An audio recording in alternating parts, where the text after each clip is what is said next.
Hey everyone, welcome to Locked On Lakers for Monday. Brian Kamenetsky and Andy Kamenetsky. The preseason begins tonight, Andy. Lakers, Kings. What do we need to see from the Lakers before the real games begin? That's next on Locked On Lakers. You are Locked On Lakers, your daily Los Angeles Lakers podcast. Part of the Locked On Podcast Network, your team every day.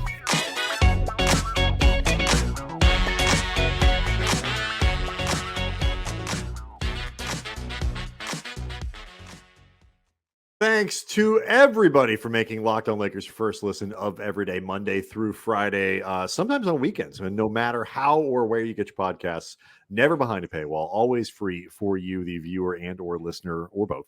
Want to let you know that today's episode is brought to you by LinkedIn. LinkedIn Jobs helps you find the qualified candidates that you want to talk to faster. Post your job for free at linkedin.com/LockedOnNBA.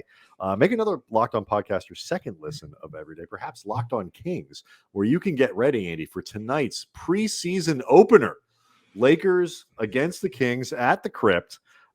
Nothing to me, Andy, screams Lakers preseason like Lakers Kings. It seems like every year the Lakers play the Kings 14 times in the preseason. They play the Warriors like 7 times, and they sprinkle in another team here and there. Well, they usually sprinkle in a little Suns. This year, they're sprinkling in some Timberwolves. It's a double dose of the Timberwolves. Well, Patrick Beverley's got to get his preseason revenge games in before he gets the actual revenge games in. Also, kicking off the preseason with the game within the game, Darvin Ham facing off against Mike Brown. You may recall Darvin was on Mike's staff when Mike Brown was the coach of the Lakers. So you've got the student going up against the master, as it were. As it were.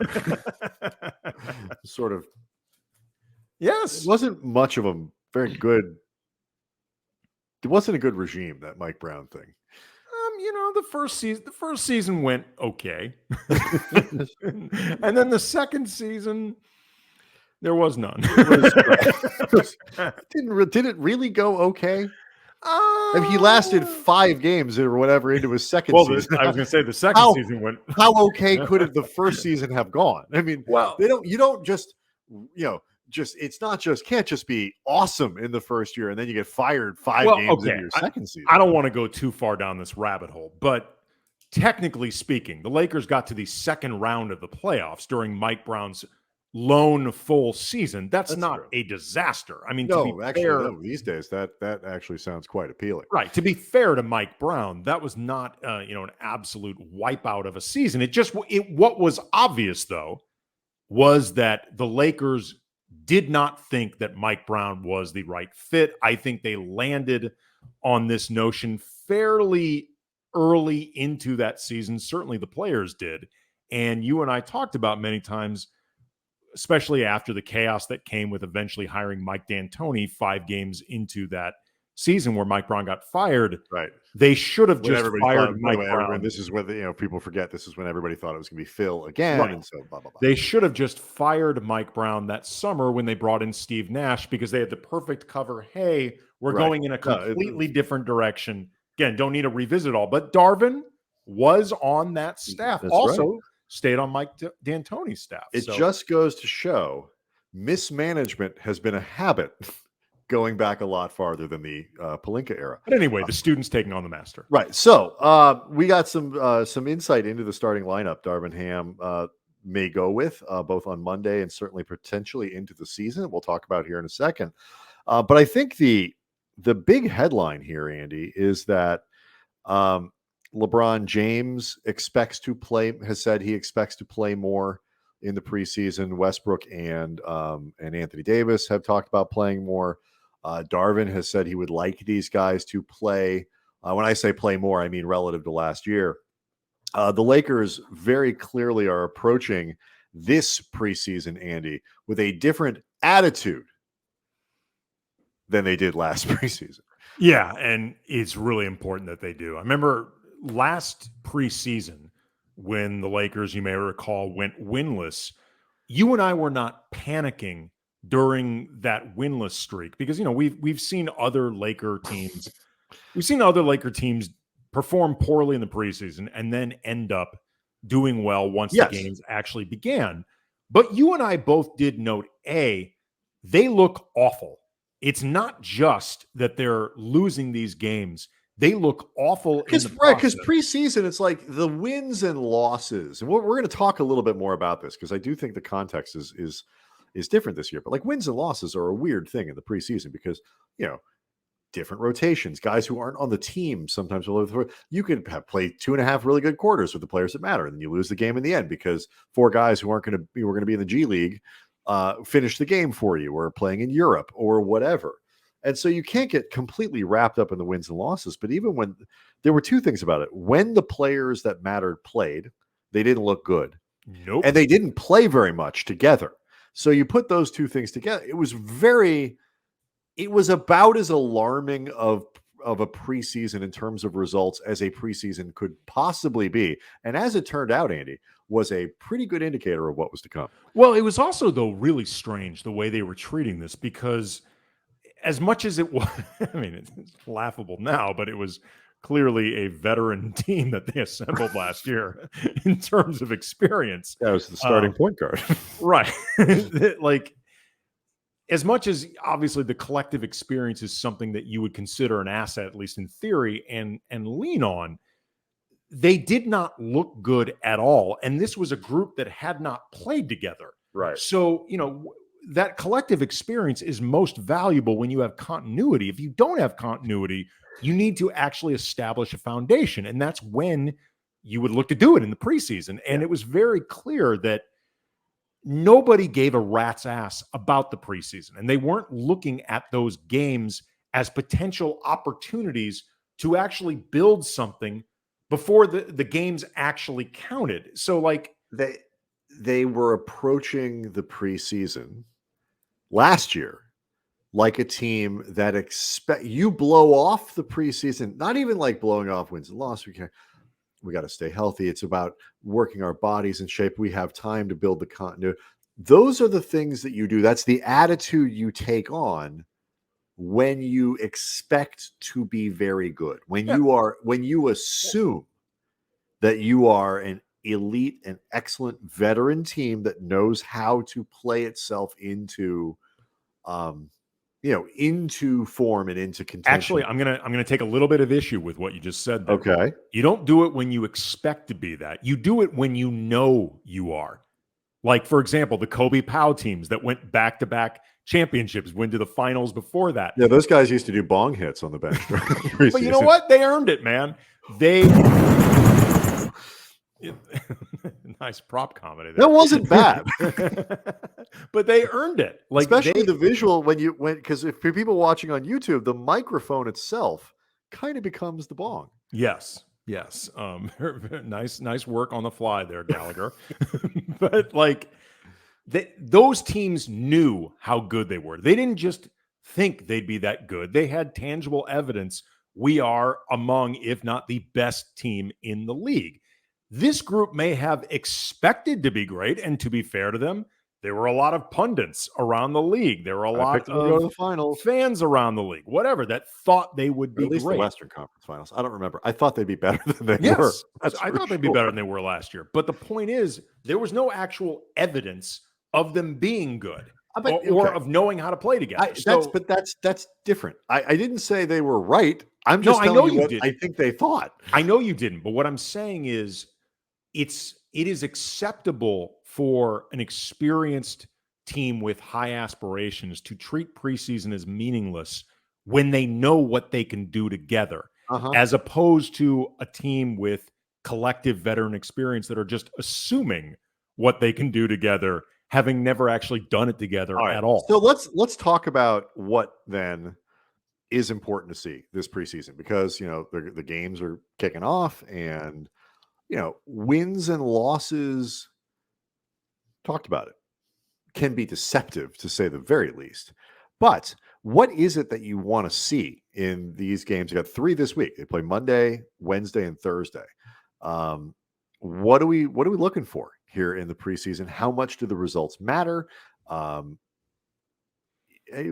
got some questions. We'll do it next. Locked On Lakers brought to you by LinkedIn. These days, every potential new hire can feel like a high stakes wager for your small business. You want to be 100% certain that you have access to the best, most qualified candidates available. And that's why you have to check out LinkedIn Jobs. LinkedIn Jobs helps you find the right people for your team faster and for free. It's easy to lay out all the information about your business, the work environment that you're looking to foster, examples of the projects that you do. And then from there, just add the job you're looking to fill and the purple hashtag hiring frame to your LinkedIn profile to spread the word that you're hiring. Simple tools like screening questions make it easy to focus on candidates with just the right skills and experience so you can quickly prioritize who you'd like to interview and hire. 2022, it's coming to a close, and it's extremely important to finish out the fiscal year strong. And small businesses rate LinkedIn Jobs #1 in delivering quality hires versus leading competitors. So LinkedIn Jobs helps you find the most qualified candidates that you want to talk to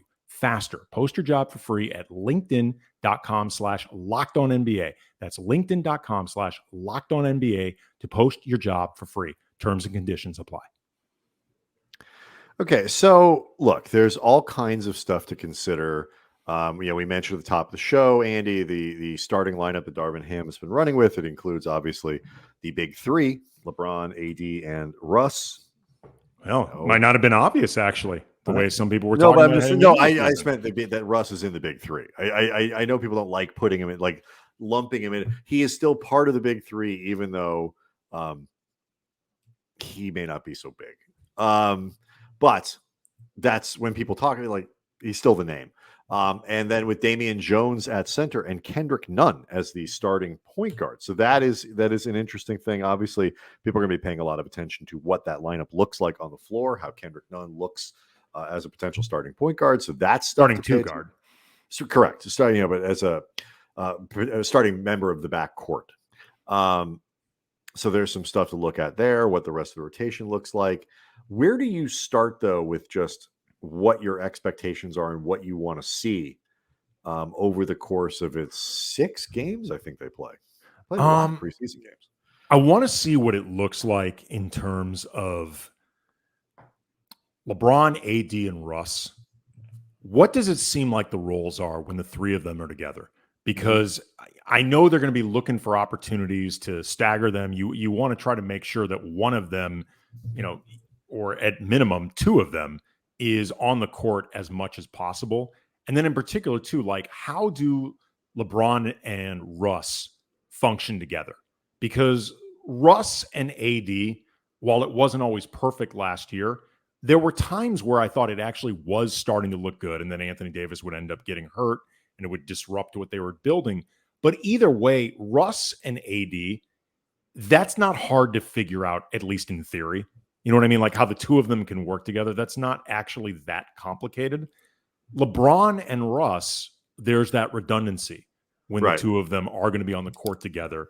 And it's going to be impossible, and I would say not ideal, to avoid it altogether.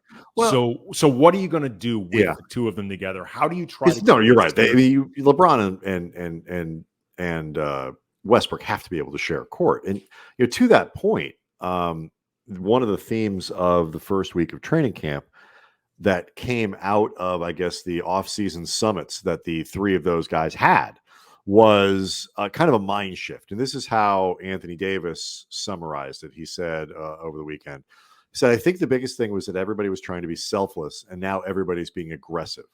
Russ, you get it, go. Bron, you get it, go. I get it, and go. Whoever. And that's been very helpful for all of us. Obviously, we're unselfish teammates, and we want to pass and do things for our teammates. But at the same time, we have to get going as well. And I think that's been the biggest change that we want to see from us 3 so far is whoever gets it, let's be aggressive, because that's going to open up the floor for everybody else. And I don't know if that was entirely the problem last year or not, but I will say it is not uncommon for that first year, those first weeks, we go back to Miami with LeBron and Wade. And I am not making saying that this combination with Westbrook is, Wade in this, but those guys, it took a minute where they would take turns, and it was, it's my turn and now it's Dwayne's turn. And it can be very awkward. And one of the things that is, as you kind of pointed out when AD, was saying AD kept getting hurt, they didn't have a lot of chance to work through the awkwardness. And so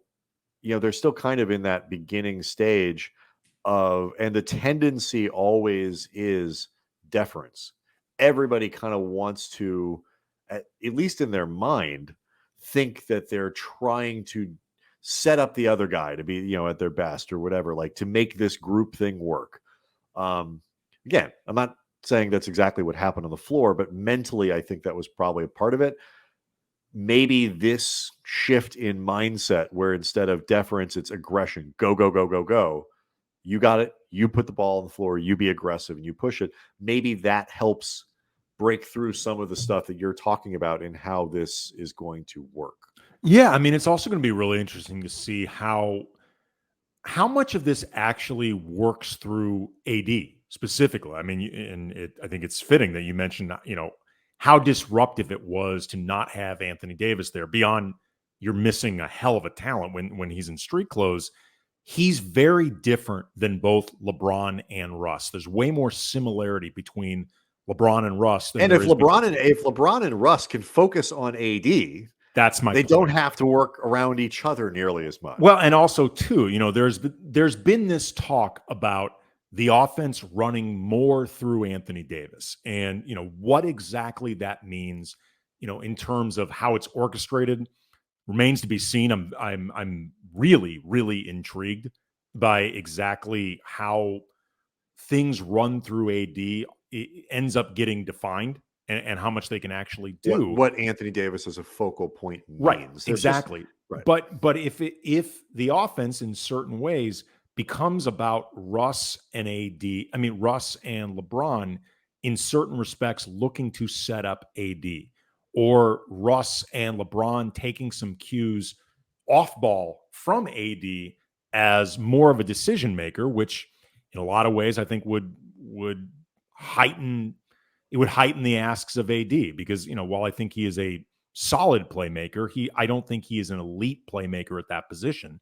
So it would be really interesting to see him up those responsibilities and hopefully come through. But maybe AD in certain respects can be kind of that bridge between LeBron and AD. I mean, LeBron and Russ, where they both have something to focus on, but also they both end up finding more accountability and responsibilities off the ball, at least in certain ways. Yeah, and there was a lot of reports of, and this is what you would expect this early in the season and all that, but like the open scrimmage the Lakers had over the weekend, Russ setting off ball screens and kind of doing all of these things. And there were moments last year where Russ set off ball screens, and Russ, like, I remember them both. Each has been declared a national holiday. But like, so obviously this is what you would expect right now, but this is kind of why I asked the question about success. Like it doesn't matter if they win and lose the games, if they go 2-4 versus 1-5 versus 4-2 or whatever. Obviously what happens, how they get to that is the most important thing. It does kind of matter though, if they win those minutes, if they, because if they are a positive with those three guys on the floor together for however much they play, and hopefully it's a decent amount of these 6 games in the preseason, that matters. And like when we were kind of talking about it before the show, kind of going through topics and stuff, you were like, I really just care if they look good. And I think that's exactly right.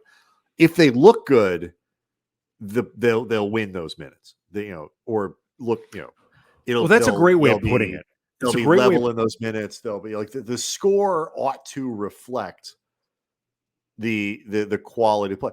Maybe guys miss open shots, whatever it happens, whatever. But broadly, I think it can be a decent kind of shorthand for what's happening when the important players play. And it matters this year that I think it not just matters like in terms of quiet. I think it matters to them to go into the season with a reasonable amount of confidence that they play well in the preseason. Well, I think, though, that you really laid out the winning and losing that matters, and that's winning those minutes. Mm-hmm. Like when you watch, say, the first half of a game, if that's when the majority of the LeBron, Russ, AD minutes, particularly together, take place, but let's say over the course of the third quarter, they play a shift, Then it starts getting to second stringers, and then Right. before And you it's know like it, like LeBron, AD, Cole Swider, Max Christie, and Jay Huff. right. I don't care. Like Right. that doesn't Or matter to me as much. even if it's Jay Huff, Cole Swider, Scottie Pippen Jr., and like no LeBron, like at that point, if they lose, they lose. But really keeping track of winning those minutes, like the plus minus in those minutes, like The shot quality, the in shot those minutes. quality, Yes. all like, how hard did the opponents have to work scoring against them? Like, did they look like they have any type of synergy on both sides of the ball? Like, are they talking defensively? Do they seem to have an idea of what the other people are doing? That's what really matters. That's winning those minutes. And that could be very significant moving forward because, they have even more new pieces this year than they did last year. So it's a lot to get together.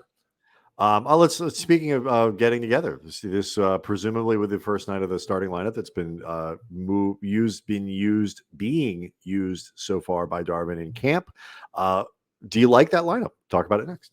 Locked On Lakers brought to you by BetOnline. BetOnline.net, your number one source for all your pro and college football betting needs and sports info this season. Find all the latest football league developments, game matchups, news, and podcasts. BetOnline is your continued source for all your sporting wagering information, including live betting, esports, and scores. The fastest, easiest way to check in on all your favorite sports and events, including MLB, MMA, boxing, and golf. But of course, also, because this is why you people are here, the NBA and the Lakers. If you want to get ahead of the 2023 season, which begins in a couple weeks, lay down some early action, do it now. The Lakers currently down to 22-1 with their odds to win the title, but maybe after this first preseason game, they look incredible. They thump Sacramento. The number might get worse, so put in that money now if you feel confident. Anthony Davis, 20-1 for Defensive Player of the Year, behind guys like Robert Williams and Jaren Jackson Jr., who are both going to start the year injured. He should take that personally. He should get defensive over that. I see what you did there. Yeah. Yes. Good. Darvin Ham getting 18-1 odds for Coach of the Year. Head to the website today. Use your mobile device. Learn more about the trends in action. Bet online where the game starts. Okay, so I mentioned it, Andy, before, the starting lineup that Darvin's been running with throughout the first week, presumably will open with on Monday, includes Westbrook, Davis, and LeBron, plus Damian Jones. These are really your option spots, at least for the time being. Damian Jones, as opposed to Thomas Bryant, or I guess as opposed to moving AD and starting with the 5, and then Kendrick Nunn in the other backcourt spot, as opposed to Patrick Beverley. Dennis Schroeder has not been available to fill that role to this point, but presumably I think is probably much more likely to come off the bench this year than the first go round with the Lakers. Lonnie Walker also has. Lonnie Walker has just had his first full practice over the weekend, so he has also not been available to try to push into the starting lineup to this point. But again, I don't think is necessarily a natural fit there. Your thoughts, though, on what Darvin's been running with both, I guess really we're talking about Damian Jones and Kendrick Nunn, because the other three, as much as people might want to fight it, are kind of the obvious place to start. Yeah, just a little bit of housekeeping too. Troy Brown, Lonnie Walker, and Dennis Schroeder will not be playing in this game. Anthony Davis is listed as probable, right, but figuring he will be there. Damian Jones obviously doesn't give you the floor spacing as much as he's hit threes in an exceptionally small not sample the east size. to west floor spacing. Right. He gives you vertical spacing, and that does matter. North and south. Right. Particularly it matters with Russell Westbrook. I think having a role man, like a legitimate role man, brings out a lot of good in Westbrook, and I imagine that is at least a reason that they would think about having Damian Jones out there. Also, too, like he fits very well in terms of having that drop big that Darvin Ham has emphasized defensively, that last line there, the shot blocking presence.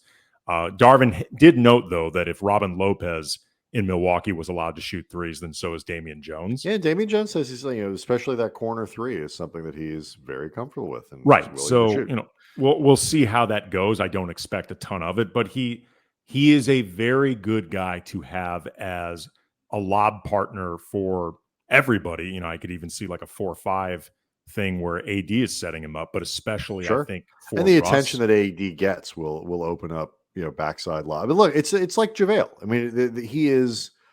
It is, and it's something else that AD pointed out over the weekend. Like that's Damian Jones is a redux, so to speak, of the role that JaVale played very effectively for them as a vertical threat, as a potential rim protector. Rim that's runner. that's a good runner in space. That's what he's going to do. And we got an idea of how well that could work when they won a title with it. Do you think they're going to go so literal with this facsimile of JaVale that they're going to make a point of running every single first play I of hope. every game? Look, JaVale did not shoot 95% in his time with the Lakers as Damian Jones did. It just let you know, though, how well they were running that play, and also, too, just how great LeBron is at orchestrating whatever he wants, because by, like, game 30, you had to know it was coming. It was pretty obvious what they were going to run on that. They got us again. But somehow LeBron setting up JaVale worked. The opponent, after every time that worked, after the first play of the worked game. every single time. Every time. I'm intrigued by Kendrick Nunn in the starting lineup. I think it's going to be interesting to see how some of these looks shake out. One might say, Andy, that there is none more intriguing. You said it, not me. Well, but I said it mostly so I could put the cone of shame, dog, back on. There you go.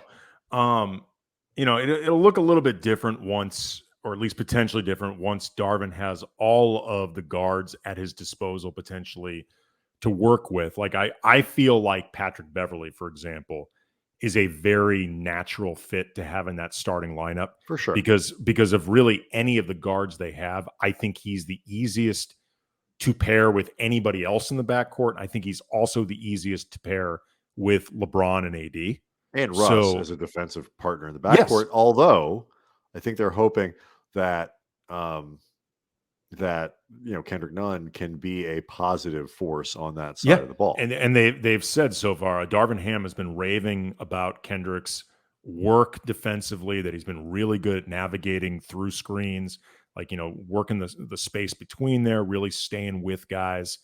What I think is fascinating, though, just about Nunn, is that I think it's been easy to forget just how positive of a pickup he felt like heading into last season. Like all the clutch connections and jokes acknowledged, like $5 million felt like a steal for him. And like, I know you and I were both frankly surprised. I was super excited. Right. I remember I was on vacation, did the video and all that kind of stuff. You were on your camping trip. Mm-hmm. I was like, this is great. This is really great news. And this was after, all the moments of anger that had happened in some other contexts. And so to be able to like, oh, look what they got, that was a big moment for sure. And like, totally agree.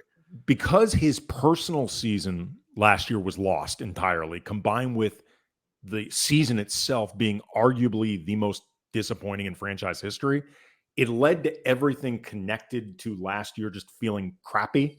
And I get it. And like, there's a natural skepticism attached to somebody who had the world's most complicated bone bruise, like in the history of bones or bruises. But like, Kendrick Nunn is a good player. He averages 15 on his career. Like his second season in Miami, he raised a lot of his scoring numbers. Like his overall field goal percentage went to 48.5 from 44. His 3-point percentage went up to 38 from 35. Effective field goal percentage went way up. 2-point percentage went way up. And he managed to do this with his usage rate going down, which I think speaks to better effectiveness off the ball. And his catch and shoot numbers from in that second year were very good from behind the arc. And what I also thought was interesting about it, Brian, too, is, and see how it translates to this year, he was far better above the break or away from the corner for three than in those corner spots.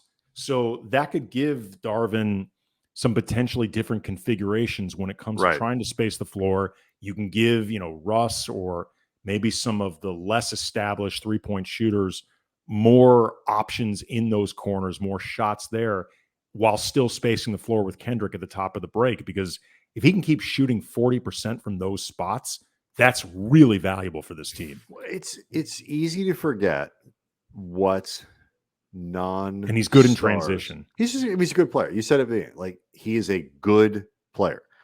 He's not as young, I think, as people might think. So I think that has, when you think about what the ceiling is, he's not like he's a 22-year-old guy who had a couple good seasons, and he was older when he came to the league. He missed a season. I think he's 27. He is so 27. It's like, so that doesn't mean he's done or can't get better or whatever. He's only in his second year. You learn a lot. You get better that way with experience, or has only done 2 years in the league. Right. But he's a good player, and they need more good players. We learned last year, or were reminded, because some of us knew, what a middle class is on a roster and how valuable a middle class is to teams that need to be competitive. The guys who are not all-stars are never going to be all-stars, but are incredibly valuable to the success of your team. I kind of call them like the Will Bartons of the league. Like the Lakers, and they're substitute 20 other players, for Will Barton if you prefer. The Lakers had no Will Bartons. They need far more of them this year if they're going to be good. And Kendrick Nunn fits into that category of guys like, what? He's not an all-star, but he's just good. And he is better, way better than the average guy, league average player, and way better than some of the guys who are sneaking below. The Lakers spent tons of time last year, Andy, with guys who were, basically replacement level quality players, or probably even worse. I was going to say, if that. And you just can't be competitive. Like, I don't know who DeAndre is replacing. But look, half the guys aren't in the league that played for the team last year, and they didn't all retire. They'd be willing to. They may be retiring. Right, but they didn't like announce their retirement. They didn't write their Players Tribune piece yet. Right. Thank you, blank. They might be retired, but they haven't retired. Yeah. So that to me is where a guy like Nunn can make such a huge impact, and where it matters if Lonnie Walker can exceed our expectations at the very least. Like they just need more good players, and however they can find them. But Kendrick Nunn is probably at the top of the list of guys that you would look at and say, not an all-star, but could make a really big difference, needs to make a big difference. So that's, I agree with you. It'll be interesting to see, if he and Russ are together, or he and whoever. Like, it's likely a shorter backcourt. How do they, offset that defensively, make up for it, whatever. But he has apparently been killing it in training camp. And, that's great for him personally, because I'm sure he's looking to get his confidence back. He talked about that a lot during his media day presser. But it's really, really good for this team if Kendrick Nunn looks like the guy that they thought they were bringing in last season. All right, so we'll see what that looks like on Monday. Obviously, we'll be we'll do a show after the game, reaction to what we see. I doubt it may not be, it's the first game, so I mean, teams tend to ease into these sorts of things, but I would expect a little bit more intensity and focus on what's coming this year than last, even in the first game of preseason, obviously setting up for the next two over the course of the week. Locked On Lakers on YouTube is where you can go to see the show, generally before the audio product comes out. So it's a great way to get a little jump on the audio only portions of our audience. And we will see everybody after Monday's game.